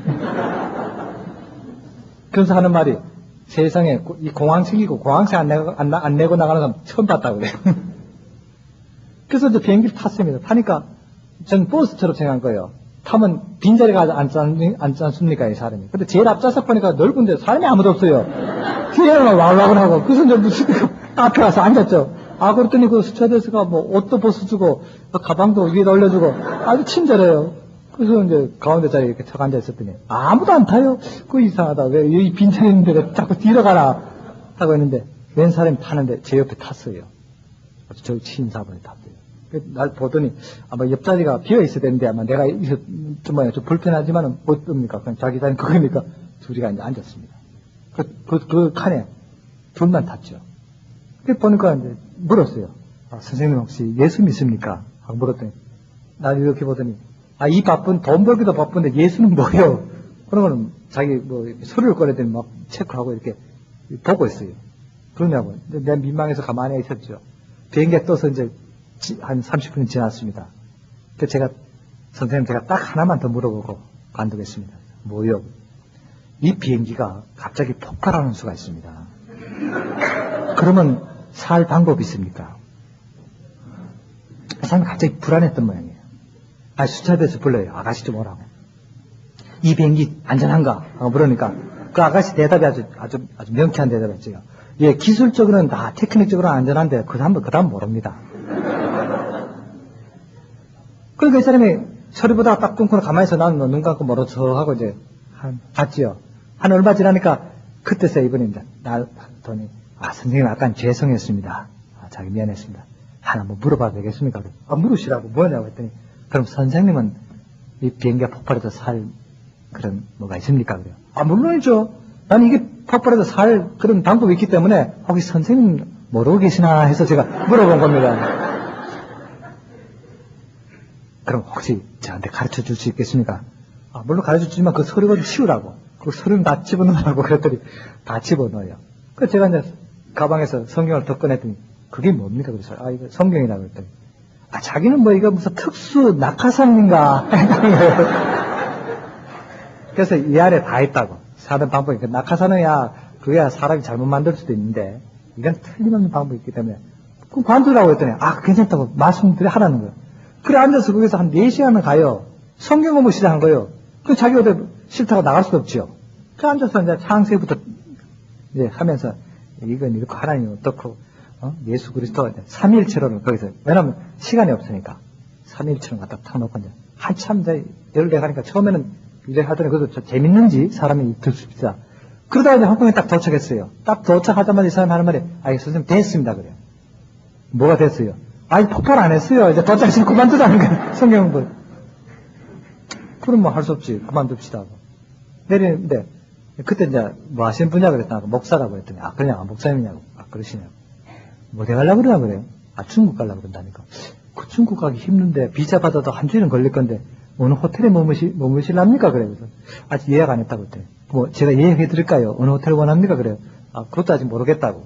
그러면 그럼 누가 아는 사람이 있습니까? 그래서 아니 없습니다. 그럼 뭐 어디 묵을랍니까? 그럼 뭐 아는 사람 없어도 아마 내리면 누군가가 날 아마 맞이할 겁니다.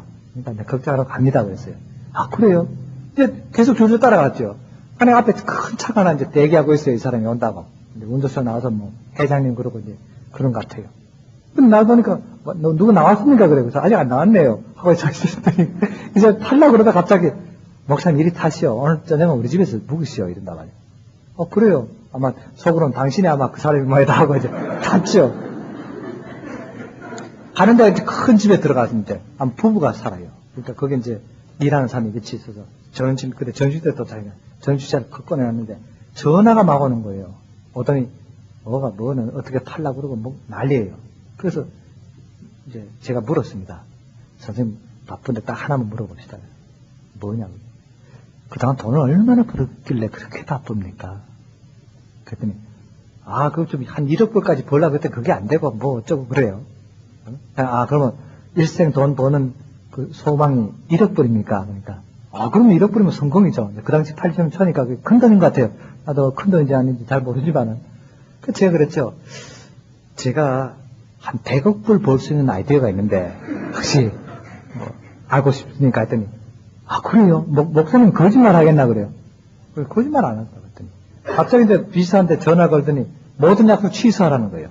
딱 끊고 그럼 들읍시다. 처제로 간 거예요. 가서 또 성경책 꺼내니까 또 그겁니까? 그거라고. 그때 제가 그분한테 직설적 물었습니다. 자꾸 그겁니까? 그러는데 하나 물어보자고. 지금 이 세상에서 지금 80년대 지금 현재 세계에서 돈 제일 많이 가진 사람 누군지 아냐? 여러분 그때 80년대뿐 아닙니다. 90년 지금도 그래요. 지금 현재 세계에서 월스트리트든 어떤 동경이든 어떤 뭐 싱가포르든 어디든 간에 돈 제일 많이 가진 사람 누군지 알아요? 네? 유대인입니다. 세계 금융시장에 80%를 쥐고 있습니다. 그게 이상하지 않아요? 유대인 인구가 600만도 안 되는데 세계 사람 다 합해봤자 1000만도 넘을까 말까 하는데 55억 인구가 있는데 그중에 80% 돈을 쥐고 있다면 뭔가 비결이 있지 않겠어요? 돈 잘 버는 비결이. 그 뭔지 압니까? 바로 구약 성경입니다. 그 히브리 성경이에요. 여러분 이 히브리 성경 안에는요. 이 세상에서 잘 살 수 있는 비결과 방법이 다 나와 있습니다. 번성하고 번영하는 방법이 다 나와 있어요. 성공하는 비결이 다 나와 있습니다. 그게 구약입니다. 이 세상에서 잘 사는 비결. 신약은 뭔지 압니까? 신약은 구약에서 벌은 돈을, 물질을 얼마나 선하게 쓰느냐. 쓰는 방법이 나와 있는 겁니다. 그게 신구약의 차이예요. 그 이상에 가만히 들어보니까 유대인들이 홍콩에서도 아주 금융권을 쥐고 있거든요. 파리 금융시장, 런던 금융시장 다 그렇거든요. 그 말 맞네요. 그래요. 바로 여기에 있다고. 이 안에 당신이 100억 불 아니고 1000억 불 이상 벌 수 있는 비결이 이거라고. 들으려면 듣고 말려면 말라고. 그랬더니, 이거 듣겠다는 거예요. 그래서 이제 일주일을 그 안에서 비자 나올 때까지 이제 성경을 시작한 거예요. 이게 하나님께서는 공짜가 없더라고요. 그 집에 공짜로 밥 먹이는 거 이제 보금 전하게 하는 거예요. 그래서 이제 성경을 갖다 놓고 이제 히브리 말로 이제 하면서 히브리 말 하니까 재밌거든 또 이렇게 해서 이렇게 하고 하려고 하는데 그 회사에서 그 일주일 사이에 난리가 난 겁니다. 이 사람이 무슨 거래를 하는데 자기는 자신있게 물건을 이렇게 사다 파는 건데 무슨 뭐 선물 거래인가 뭐 그런 거 뭐 이상한 용어가 뭔지 모르지만 그걸 했는데 그게 값이 내려가는 거예요. 그러니까 벌써 50%가 내려가는데 이걸 50%더 건지려면 팔아야 되겠습니다 하고 밑에서 오는 거예요. 이 사람이 고민이 생긴 거예요. 그러면서 저보고 목사님 사실은 내가 이 사업상의 문제는 절대로 내 아내하고도 얘기 안 하는데 내가 다 판단하는데 이건 조금 곤란합니다. 목사님한테 자문 좀 얻을까 하는데 되겠습니까? 그래요. 뭐든지 얘기하라고. 뭡니까? 했더니 지금 이게 사건이 이렇게 돼서 지금 50%가 내려갔는데 이걸 제가 팔아치워야 될지 그러면 50%가 건지고 50% 손해보는데 어떻게 지금 고민입니다. 그래요. 저는 단순하게 얘기했죠. 여러분 보시오. 사업이란 것은 믿지만 안 되잖소. 남아야지. 믿죠 팔면 되겠냐고. 팔지 말라고. 그러니까 그 말 맞다고 이제 또 이상 다시 안 팔았네. 오후 되니까 30% 뚝 떨어져 버렸어요. 20%가 또 날아가는 거예요. 그러니까 그쪽에서 또 팔자는 거예요. 또 남한테 한 번 더 물어보자. 믿져서는 안 된다고. 장사는 믿지는 거 아니라고. 남아야 된다고. 남을 때 팔아야지 왜 믿질 때 파냐고. 나는 그냥 원칙대로 생각한 거죠. 그 다음날 되니까 이게 10%까지 내려간 거예요. 90% 날아간 거예요. 그러더니 이 사람이 목사님 말씀 믿겠습니다. 놔둔 거예요. 그런데 그 다음날 됐는데 이게 50% 뛰는 거예요. 갑자기. 이 사람이 이상하거든요. 지금 팔까요? 그러면 50% 건지는데 그래서 믿지면 안 된다고 그랬나고 말이야. 그랬더니 그 다음 100%뛴 거예요. 됐다 싶은 거예요 자기가. 근데 지금 팔까요? 하니까 뭐가 되냐? 본전이라 그래. 본전까지 좀 남아야지. 기다려봐라. 이게 또 되는 거예요. 30%가 뛰었어요. 지금 팔까요? 그래. 그래도 장사는 배는 남아야지. 근데 그 며칠 있으니까 또 200% 배로 남겼어요. 그때 이 사람이 욕심 생긴 거예요. 이거 안 팔랍니다. 근데 자기는 또 어려울 것 같거든. 그때 제가 지혜던 거죠. 욕심 내면 안 돼. 그 정도 팔았어요. 딱 파니까 그 다음날에 이렇게 뚝 떨어지네. 세상에. 이 사람이 목사님 그 비결이 어디 있습니까? 바로 이거라고. 그래서 이 사람이 끝나고 난 갈 때 된다니까 비행기표 내가 지금 예약해놨으니까 내가 조회 가니까 좀 조금만 더 기다리는 거야. 안 된다고. 나 지금 바쁘다고. 빨리 갔다 와야 되겠다고 했더니 가는데 제 가방에다가 돈을 가득 넣어주는 거예요. 그랬지. 나 돈이 필요 없다고. 보라고. 내가 가만히 있어. 호텔보다 더 좋은 방에 자고 지금 가지 않냐고. 그 비행기도 또 당신이 사줘서 지금 가고 있는데 돈 필요 없다고. 우리 예수님께서 전도하러 갈 때 전대도 갖지 말고 두보로도 갖지 말고 그냥 가라고. 그래서 나도 그렇게 하니까 지금까지 다 됐으니까 필요 없다고. 그랬더니 뭐라고 하는지 알아요? 목사님 하나님은 돈 없어서 사는지 몰라도 내 하나님은 또 돈 없이 안 되니까 쓰도나쓰다 가져가 보라는 거야. 그래서 안 된다고 뿌리쳤는데 나중에 보니까 또 거기 다 돈이 다 넣어 있었어요. 그래서 이걸 어떻게 쓰나 하고 이제 상해로 그때 도착한 겁니다. 상해 도착했을 때 제가 찾아간 곳이 상해대학에 독일에서 같이 공부했던 중국 교수가 있었어요. 그 사람을 찾아가서 물었습니다. 사실은 내가 중국에 문둥병자들 도우러 갔다. 내 목사니까, 너도 알다시피 내가 신앙에서 목사니까 그 위치를 알려달라고 그러니까 이 친구가 뭐라고 하는지 압니까? 갑자기 이 중국에는 문둥병자 하나도 없다는 거예요. 그래서 왜 그러냐 했더니 등수평 동지가 이렇게 교실을 내렸는데 우리 사회주의 복지국가에서는 그런 병 있는 사람이 하나도 없다고 발표했기 때문에 없다는 거예요. 무조건. 위에서 그렇다면 그런 줄 알라는 거예요. 그래서 그렇지 않다. 어떻게 하면 되겠냐 했더니 한참 생각하는데 북경에 자기 친구가 그 당 보건국에 있는데 그 친구는 혹시 알 거라고 편지를 하나 써줘요. 그래서 그놈을 들고 거기 갔습니다. 가서 그 사람 만났죠. 만나서 사실은 내가 목사인데 당신 친구하고 친하다. 10몇 년 전에 같이 공부한 친구고 이래서 당신한테 이거 부탁하러 왔다 했더니 갑자기 어떻게 알고 왔냐고 그래요. 여기 문둥병자 있다는 거예요. 그래서 이게 틀린 수 있구나. 그래서 자기가 말할 수 없다는 거예요. 그래? 그럼 어떡하지? 그럼 오늘 저녁에 나랑 같이 식사하자고. 난 식사하면서 얘기 들으려고 했는데 마침 그때 이 친구가 하는 말이 자기 친구가 그 당 학교 그 동창 하나가 다른 성에 그 책임자로 있는데 이 친구가 왔는데 그 성에는 있다는 거예요. 그러니까 자기가 말했다 그러지 말고 그 친구한테 잘 얘기하면 되는데 어떡하냐 해서 그럼 오늘 저녁에 같이 식사할 때 데리고 나오라고. 그 둘이가 나왔어요. 그래서 이 친구랑 이제 만나서 제가 단도직입적으로 얘기했죠. 난 목사다. 그리스도인만이 그 병자를 도울 수 있다. 그 외에는 아무도 못 도운다. 그랬더니 참 싱긋이 웃으면서 확실히 그렇게 실력자들은 자신감이 있어요. 아, 있다고. 있지만은 못한다고. 내가 소개할 수 없다고. 아주 딱 잘라요. 그래서 내가 좀 실망하는 빛을 지으니까 있잖아요. 갑자기 하는 말이, 그 기독교는 술을 안 먹는 거죠. 그래요. 그래서 그렇다 하니까. 아, 그래요. 하고 쓰이고 웃더니 아주 독한 폐주를 시켜요. 큰 병을 갖다가. 그러니까 큰 잔에다가 이걸 따르는 거예요. 그리고 조그만 잔에다 나한테 겁준다고 따르더니 불을 확 지르니까 불이 활짝 이렇게 튀어나오는 겁니다. 그래서 이제 그걸 넣더니 나하고 이거 마시게 해서 이기면은 내가 그 안내할게 그래요. 그게 묘한 타협안이 나온 겁니다. 이건 내가 먹지도 못하고 서로 먹는다 해도 그 사람은 이길 자신이 있겠냐고. 옛날 그 바울이 이스라엘 민족을 구원하려면 날 지옥 보내라고까지 기도했는데 내가 이걸 마셔야 이들을 도울 수 있다면 하나님 용서하십시오. 마셔야 되겠습니다. 그러니까 아멘하고 이제 먹자고. 그래서 이제 중국말로 간파이 하게 되면 시작해서 끝까지 다 마셔야 됩니다. 한번 쉬우면 안 된다는 거예요. 그래서 하고 마십니다. 아, 입에 탁 대서 쭉 들어가는데 냉수예요. 이게 독주가 아니고. 그 나는 시원하게 잘 마셨죠. 탁 놓으니까 이 친구가 딱 보더니 아, 주량이 세다 그래요. 그럼 두 잔째 또 먹었죠. 또 쭉 마시니까 또 주량이 세다는 거예요. 그 세 잔째, 그 큰 잔 세 잔부터 이 사람 중간에 깨 끊어지는 거예요. 그 나는 세 잔까지 다 마시고 나서 있었습니다. 그 다음날 아침 되는 게 친구가 술께서 와서 하는 말이 나한테 큰절하면서 큰 형님 하고 절을 하는 거예요. 그러더니 자기가 사나이로서 약속한 거 지키겠다는 거예요. 그래서 그 사람 따라서 그 성으로 갔습니다. 갔더니 아니가 거기 보여주는데 저기 들어가려면 마스크하고 모자 쓰고 장갑 끼고 들어가라는 거예요. 그러니까 괜찮다고 난 그냥 들어갈 테니 괜찮다고. 자기는 안 들어가겠다는 거예요. 그래서 들어갔습니다. 들어가서 딱 보는데 이쪽은 가지 말라고 그래요. 보니까 이게 뭘 이렇게 막아놨어요. 사람 아무도 없길래 사람 심리학이 가지 말라는 데 들어가고 싶잖아요. 근데 문 살짝 쓱 들어갔죠. 깜짝 놀란 겁니다. 세상에. 난 전부 다 돼지인 줄 알았어요. 이 팔다리 없는 사람들이. 그냥 뒹굴면서 축통이 이렇게 길게 있는 걸. 거기에 얼굴을 대고 핥아먹고 있는 거예요. 여러분이 팔다리가 없으면 걷지 못하지 않습니까? 그럼 얼마 정도 가려면 배로 걷습니다. 배로.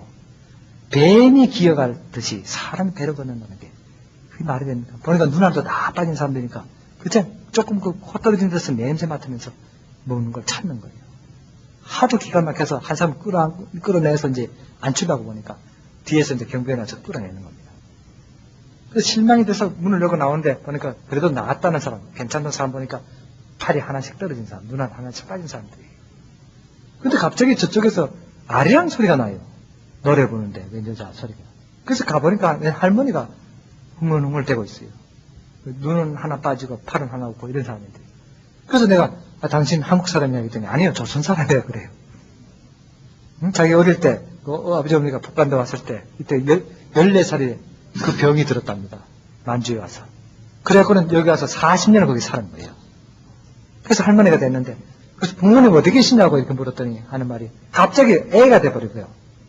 우리 엄마 좀 찾아달라고. 우리 엄마 하고 그래요. 그러니까 40년 지나도 그 마음은 아직도 14살 마음이었던 겁니다. 그래서 제가 할 말이 없어. 위로할 말이 없어서 그 할머니의 손을 이렇게 꽉 쥐었습니다. 반이 잘라진 그 손등에 손을 꽉 대는데 갑자기 제 손등이 뜨끈뜨끈하게 막 불덩어리 떨어지는 뭐가 떨어져요. 그래서 보니까 눈에서 눈물이 떨어지는데 그게 그렇게 뜨거울 수가 없어요. 그래서 나도 모르게 그냥 울었지요. 우니까 그분이 물어요. 선생님 뭐 하시는 분이냐고 해서 나는 예수 말씀 전하는 사람이다 했더니 예수가 누굽니까? 뭡니까? 예수님은 우리를 병들지 않고 죽지 않게 하시는 분이에요. 가만히 했더니 선생님 나 같은 병신도 그런 분 알 수 있을까요? 물론입니다. 어떻게 해요? 제가 할 말이 없습니다. 여기 같으면 교회 가보시오. 성령 일루시하지만 아무 그럴 게 없습니다. 한참 생각하다 제가 그랬죠. 할머니 마음속에 하고 싶은 말 다 하세요. 그리고 예수 이름으로 기도합니다. 그렇게 하시면 하나님께 들으시고 대답하십니다. 그리고 이제 나오려고 그러니까 갑자기 그분이 그래요. 선생님 또 오시죠. 또 오고 싶은 마음이 싹 없어요. 그렇지만 네 언제 또 기회가 되면 오겠습니다 하고 떠난 겁니다. 그리고 6개월 지났습니다. 그때 나올 때 너무 기가 막혀갖고 그 사람들 저 사람 어떻게 도울까 하다가 그 수용 소장을 만났습니다. 그래서 그때 가지고 있던 돈을 다 준 겁니다. 이걸 갖고 저 사람들 옷이랑 뭐 좀 해달라고. 그래서 그때 돈이 이렇게 필요했구나 하는 건 알은 겁니다. 그때 수용선이 그 돈을 받더니 뭐라고 하지 않습니까? 갑자기 당신이 어디서 왔는지 누구인지 모르지만 우리 뭐 대통령 동지보다 더 훌륭합니다. 그러나서 갑자기 입을 막아요. 누가 들었나 싶어서. 가서 사람이 달라져. 그러고 이제 돌아왔는데 6개월 후가 됐어요. 제가 아무래도 한번 더 가봐야 되겠다 해서 그곳을 가니까 제가 오기 5시 전에 그 할머니가 세상을 떠났어요. 그래서 기가 막혀서 돌아서 나오는데 갑자기 그 중국 그 병자들이 막 나한테 몰려오기 시작합니다. 어떤 예수 그래요. 그 소리가. 그래서 왜 이러냐고 봤더니 얘기를 들으니까 내가 또 지난 6개월 전에 떠난 후로 이 할머니가 완전히 달라졌다는 겁니다. 뭐라고 그러냐면 그 환자들 보고 나는 문둥이가 아니다. 나는 이제 예수를 알기 때문에 문둥이 아니다. 그리고 죽기 전에 그러다면 나는 죽는 게 아니다. 나는 예수님과 함께 고향으로 간다. 나는 이제 문둥이라고 말하지 말라. 그러면서 세상을 떠났다는 겁니다. 제가 그때 깨달은 것은 바로 이것이다. 전도는 결코 연기해서는 안 된다.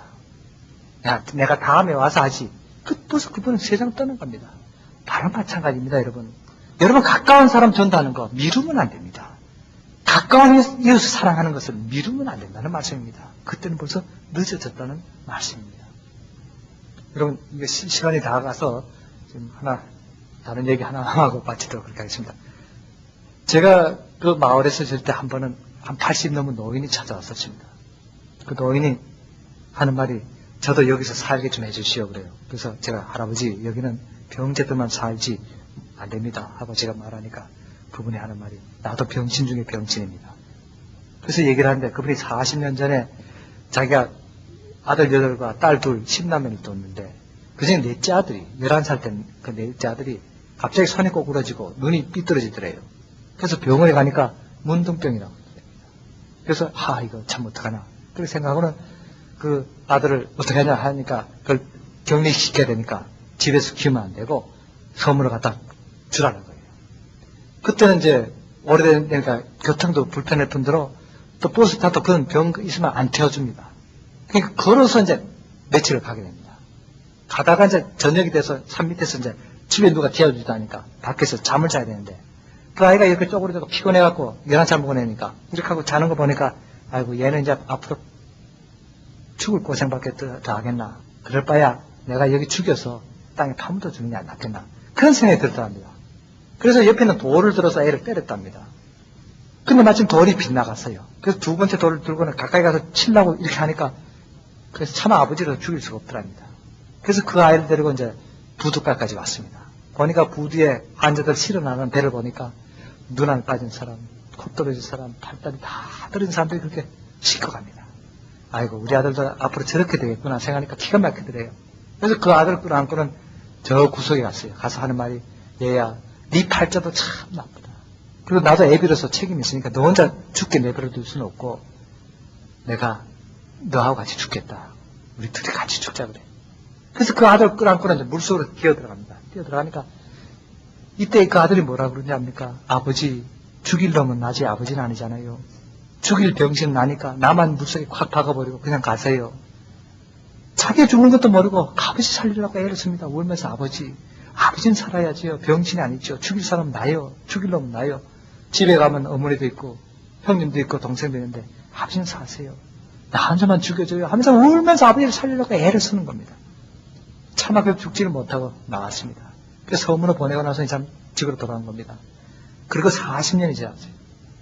7 아들 2딸 다 시집장가 보내고 재산 많던 것도 다 나눠주고 했는데 부인이 세상을 떴습니다. 그래서 혼자 이렇게 산다가 아들네 집에 갔다 하다가 야 이거 내가 너무 오래 살아도 이거 욕되는구나 해서 고향에 와서 그냥 죽고 싶은 마음이 들더래요. 그래서 이제 내려오다가 갑자기 40년 전에 버렸던 그 아들이 생각나는 겁니다. 내가 다른 아들들은 다 재산도 주고 다 했는데 그 아들 버리기만 하고 내가 한 번도 돌보지 못했는데 내가 죽기 전에 그 아들 만나서 내가 미안하다 말이라도 해야 되겠다 해서 이제 찾아온 겁니다. 우리 마을에 있다 그러니까 이제 이분이 와서 아들을 만난 겁니다. 자기는 아들 만날 때 아들이 자기를 원망하고 인상을 험악하게 그렇게 대하리라 생각했는데 갑자기 그 아들이 자기를 대접하면서 절을 하고 손주 소개하고 난리예요. 그래서 물었습니다. 얘야, 네가 날 원망할 줄 알았더니 어떻게 날 이렇게 대접하냐. 그때 그 아들이 그렇게 얘기를 하더랍니다. 아버지가 날 버리고 떠날 때는 며칠 몇 날을 아버지 엄마가 그렇게 원망스럽더니 예수 믿고 나니까 왜 그렇게 아버지 엄마가 고마운지, 날 낳으시고 날 천국 가게 해주시니 얼마나 고마운지 모르겠다고. 이때까지 40년을 아버지 한번 만나게 해달라고, 부모님 만나게 해달라고 기도했습니다. 아버님이 저한테 무슨 하나님이 보내신 겁니다. 제가 모시겠습니다. 그러면서 울더랍니다. 이때 이 노인이 저보고 이런 얘기합니다. 목사님, 나는 지금까지 가짜 아들 7을 위해 살았습니다. 진짜 아들은 제가 2번에 죽이려고 그랬습니다. 이런 병신이 어디 있습니까? 정말 살려야 될 진짜 아들은 자기가 돌로 때려 죽이려고 그러고 물에 빠져 죽이려고 했고, 없어도 될 가짜 아들을 위해서만 일생을 살아왔습니다. 사랑하는 여러분, 여러분 지금까지 무엇을 위해 살았습니까? 없어도 될 가짜를 위해서 살아왔습니까? 버려도 될 욕심을 위해서 살아왔습니까? 인생에 아무 소용이 없는 욕심만 위해서 살아왔습니까? 정말 소중하고 지켜야 될 믿음 다 팔아먹고 주님 사랑 다 팔아먹는 진짜는 버리고 살지 않았습니까? 사랑하는 여러분, 이제 앞으로 여러분 인생이 정말 참을 찾고 진실을 찾고 진짜를 위해서 살아나갈 때 지금보다 하나님께서 더 큰 축복 여러분에게 충만히 내릴 줄 믿습니다. 기도하겠습니다. 아버지 하나님, 과연 저희들은 지금까지 무엇을 위해 살아왔습니까? 없어도 되고 썩어질 수밖에 없는 욕심만을 위해 살아왔는지 이 시간 깨닫게 하여 주시옵소서. 정말 소중한 신앙과 주님의 사랑은 저버리면서 가짜만을 위해서 살아가는가를 이 시간 깨닫고 회개하게 하여 주시옵소서.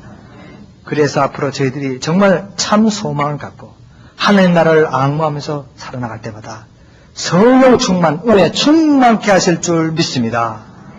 예수님 이름으로 기도합니다. 아멘.